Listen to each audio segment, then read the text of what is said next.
bocs, elejtettem. Hello, Stonehenge!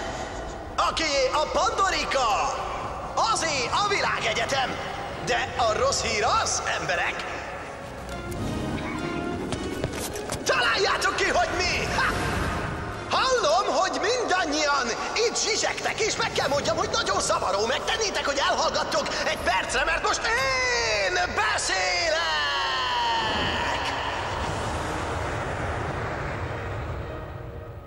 A nagy kérdés most az, hogy kié a Pandorika. A válasz az ennyi. Következő kérdés, ki próbálja meg elvenni tőlem? Nézzetek rám!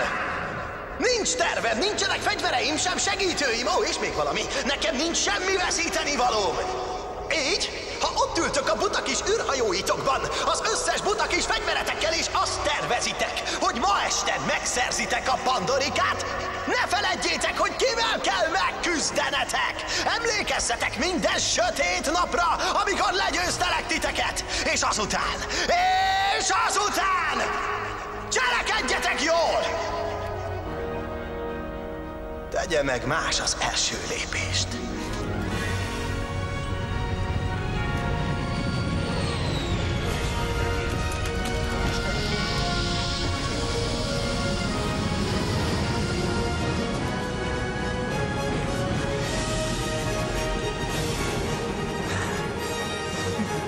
Ez majd fél órára lefoglalja őket. Rómaiak.